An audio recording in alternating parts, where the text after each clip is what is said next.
So ayan guys, naispatan ko na naman ulit si Ate Lia ngayon. So ayan nga guys. Ayan, at nakahanap siya ng mapupistuhan niya dito. Kasi masama talaga yung panahon. Siguro dito naman siya naabot sa pagod niya. Tsaka siguro dito na rin siya magpapalipas ng gabi. Sa area na yan. Ayan.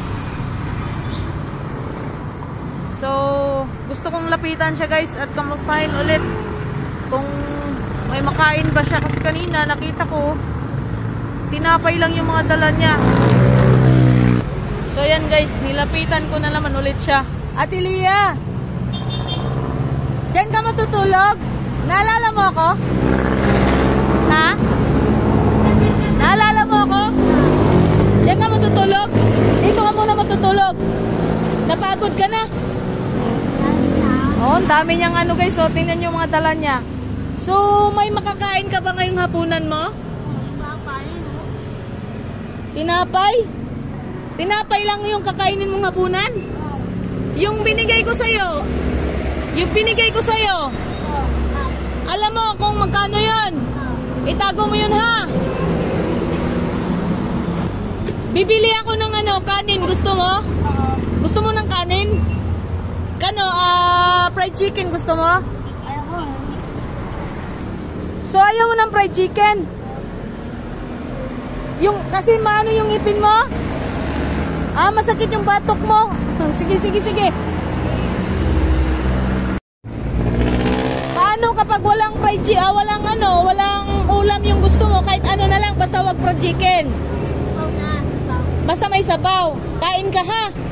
Tapos, ayan, mag-ingat ka mamaya dito ha. Mag-pray ka lang ni Lord ha. Lagi ha. Sige, sige. Ayan siya guys.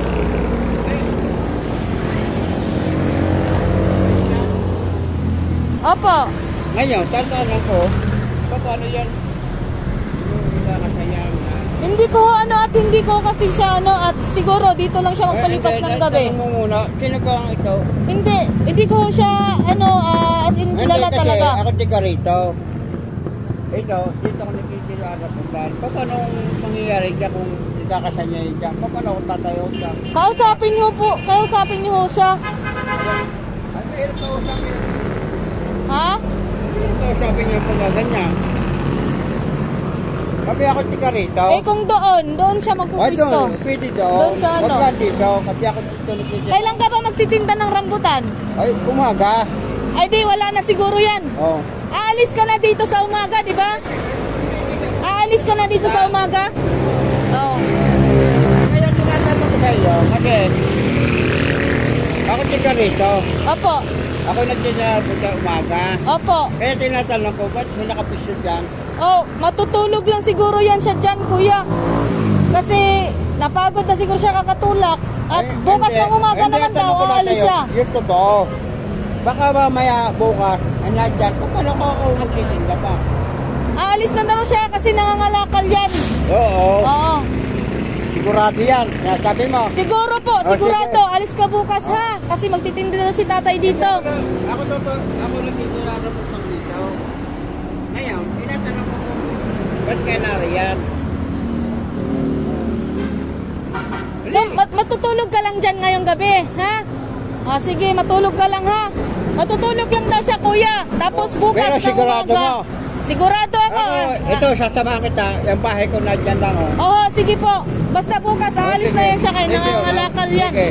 Bukas, makakapagtinda ka pa naman dyan. Dito, marami nagkakalakal dito. Opo. Pagbigyan na lang natin siya ngayon. Kasi masama din yung panahon. Sige. Napost nga tayo yung ulan. Ikaw, sumama tayo. Makita ko ang bahay ko na. Hindi, hayaan na po. Ako'y nabibiyahe po. Bumibiyahe po ako. Sige po, bukas naman ho ay aalis na yan siya. Ngayong gabi lang yan siya magpapatila ng ano dyan. Kasi yung marami dyan na tayo. Ngayon, nasa tayo. Oo, basta bukas, alis ka na ha. Sige. Ayun, sige. Bibili akong pagkain mo. Kain kang kanin ha. Sige. Ayun na nga guys, at naulan na, tingnan mo. So ramdam talaga ni Ate Lia na babagsak na yung ulan at yun nga, sumilong muna talaga siya doon. So ayan guys, maghahanap tayo ng pagkain ni Ate Lia. Kuya, ano yan? Ayun. May sabaw kayo? Sinigang. Sinigang?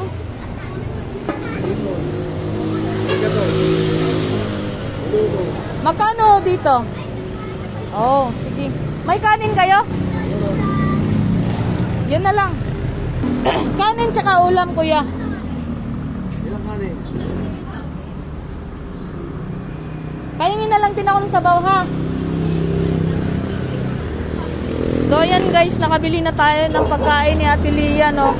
So, nakabili na ako ng pagkain, guys. Tara, ihatid na natin yung pagkain ni Ate Lia.